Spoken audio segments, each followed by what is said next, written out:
Hi, this is Jesse Durham, and I would like to ask the question today, why should I become my own banker? Now, obviously, I could start by saying that the best place to start would be in Nelson Nash's work, Becoming Your Own Banker, the Infinite Banking Concept. Actually going and reading the book. He's got a second book also, Building Your Warehouse of Wealth. But I know that when I was first presented the idea of becoming your own banker, that I benefited from having a conversation with somebody that had already been practicing the infinite banking concept for themselves for some time.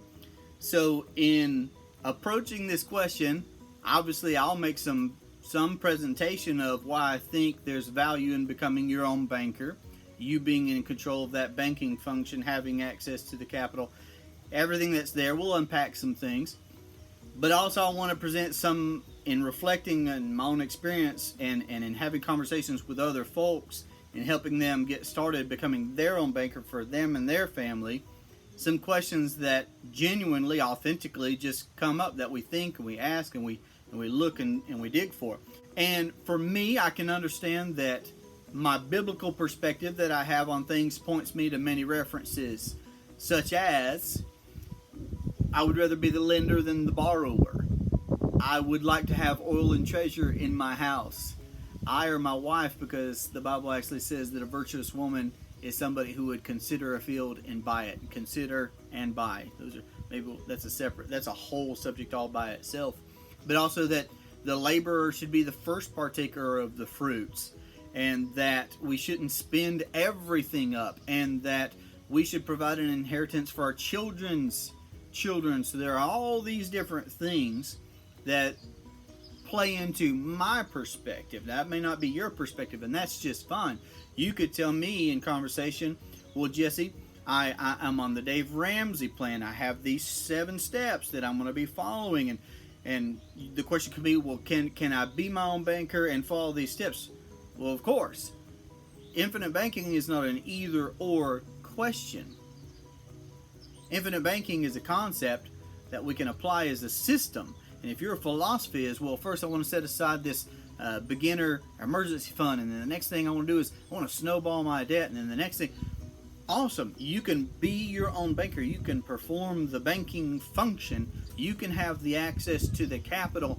You can benefit from all the guarantees and everything that's in banking with properly structured dividend-paying whole life policies along those steps. You could also say, Jesse, I'm a big Robert Kiyosaki fan, and I want to be able to use other people's money, and I want to be able to leverage, and I want to be able to do this, that, or the other.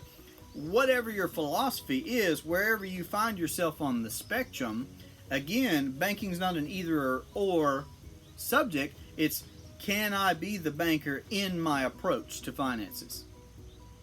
Do I have control in my approach to finances? What are the contractual benefits, or lack thereof, if you're not practicing the infinite banking concept, to my financial approaches? So regardless of where you find yourself philosophically approaching finance, infinite banking is just a concept that we can apply however you see fit. Again, that's the whole point, is it's bringing banking back to the me and you level. You get to decide that. Who is it that you do want to be in control of your money? And I can't answer that for you. You got to be able to decide, am I wanting to set aside money with a professional in a qualified plan, or real estate, or precious metal, whatever? Again, you have to decide those things for yourself. I'm just voicing these questions that I had and that others have had along the way, considering, why should I become my own banker? Who do you want to be in control of your money? You may be comfortable with it being someone else. You may want to be able to pull the strings on things yourself. You have to figure that out. Also, how much risk do I want to take? How risk averse are you? And folks will have different answers there. I'm not saying one's right or wrong, but you know where your tolerances lie, or you're learning where your tolerances lie. So my question there would be, regardless of what you're pursuing, high, medium, low, just wherever your risk tolerance is at too, do you have something in place? Do you have a system that would offset. And nobody wants a deal to go south. Nobody wants a business venture or anything to not pan out the way that we want. Regardless, do you have a system in place to offset the potential risk that you may assume in a venture that you pursue? Well, there are lots of guarantees with banking. It's a contractual, it's a binding, legally binding contract unilaterally between you and the insurance company, and they guarantee certain growth, and they guarantee certain access to capital, and just all these other different things that allow us to practice the infinite banking concept for ourselves. So regardless of what you're pursuing, whether that's real estate or precious metals, just whatever, fill in the blank there. There are so many things, business, big, small, whatever kind of investing, anything whatsoever. Do you have something to offset the risk that you may be assuming there? Because the infinite banking checks that box. Other things to consider: do I or do I not want to be tied to the market? That may be your forte. That may be it for you. Yes, the market. Something to do with the market. Great. You may be completely opposite. So again, no matter where you're at on that spectrum of contact with the market, and wherever you may find yourself there, whatever leaning you have, just remember that it's not an either or, it's not a this or a that question about practicing the infinite banking concept in how you are tied or not tied to the market. Let's talk about taxes. Do you have a robust approach to taxes? There may be some benefits. Obviously, with banking in and of itself, there are tax deferred and there are tax free, actual tax free benefits to practicing the infinite banking concept, both now and in the future. How about measures to protect yourself against litigation? Do you have something in place? Is that even on your radar? Because it should be. We're a very litigious society, and we need to think about having something in place for us to be able to offset that risk. Who do we want controlling the banking function in our lives? If we want a vehicle, if we want to make a business venture, if we need to procure something for a business, if we want to take a vacation, or just fill in the blank, do we want to be beholden to terms and conditions set up by a credit card company or a commercial bank or third party, just any other entity other than ourselves? For some, it's not on the radar. That's fine. I'm not talking to you. But for those that perhaps have had an experience, I've had the experience before knowing better, of the irksome feeling of being exposed or being scrutinized or being evaluated. And I would just much rather decide between me and my wife in our house what avenue we would like to take, what we would or would not like to purchase, what does or does not make sense for us, because we perform the banking function for ourselves. I would much rather have that approach. So to whom do we want to be beholden? Also, let's think a little bit more long term. Who do we want our children to be beholden to? Would we like them to have to pursue a commercial bank and get qualified there to procure their first home, to get their first vehicle, to pay for their college, to be able to facilitate their marriage, their wedding day, and pay for that? Who do we want to perform that banking function there? Who wants certainty? Who wants certainty? Who wants to be sure of what things are going to be looking like? And I understand that nobody knows what tomorrow holds, but what I'm saying is that, again, a whole life policy is a unilateral contract between us and the insurance company. While we're making premiums, while we're paying ourselves first, which is one of the rules of banking, it's the first rule of banking, they are obligated legally, contractually, to all the terms that are laid out in that policy, such as access to the cash value, the death benefit, etc.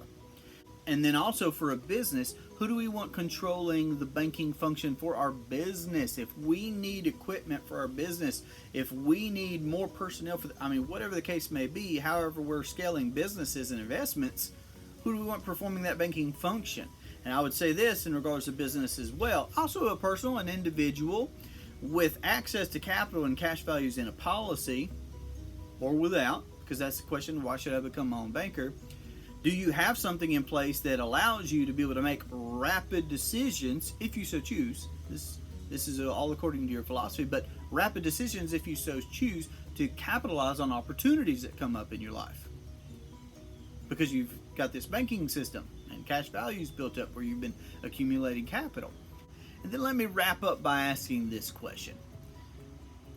In looking back, how much money do you have from last year? See, this will kind of touch on philosophy. This will kind of touch on systems that you have or don't have in place and all these different things. To answer, how much money do you have from last year? How much money do you have from last month? See, infinite banking is what provides us with a mindset, a system, and tools to be able to keep the money in our families. Keep the money in our businesses. Keep the money in our organizations, whatever that case may be, personally, in business, as an investor, whatever, to be able to keep that money, because the rules are pay yourself first, pay yourself with interest, and recapture that money. How much money do you have from the cars that you've purchased in your lifetime? How much money will you be able to recapture from the cars that you will purchase in the future? And then for that question of cars, just put in houses. Are you still living in your first house? Maybe you are, maybe you're not. How much of that money do you have back? Did you go to college? Did you pay for that college? Are you still paying for that college? Did you finance it commercially? How much of that do you have back? So we could insert anything right there, because it's a question of, what systems do we have in place? What education do we have in practicing the infinite banking concept? So to answer that question, you have to arrive at your own conclusions. But I wanted this to be a little bit of an open dialogue for what I'm saying out loud, to be able to bounce around in your mind, for you to be able to answer those questions for yourself, for you to be able to dial in how to pursue answers to those questions that I've provided, but also future questions. And obviously, I would love to have a conversation with you. I did benefit early on by talking with multiple individuals and professionals, both, on their experience in living out being their own bankers. Whether they were a business professional, whether they were a doctor, whether they were somebody who is in the insurance industry, whatever the case may be, I did benefit from reading Nelson's books, from listening to audios, from having live conversations, from seeing an hour and a half presentation of the infinite banking concept that introduced me to it. So I would love to be able to have that conversation with you. I'd love to be able to pursue these questions and others that you may have, so that we could properly structure a banking system that fits your personal financial footprint. So feel free to reach out to me. You can call my cell, 828-817-4223.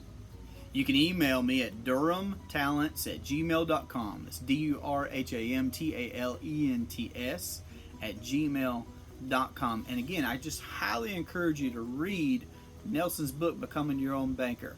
So between now and our next conversation, hope you have a great day. We'll talk to you soon. Thanks.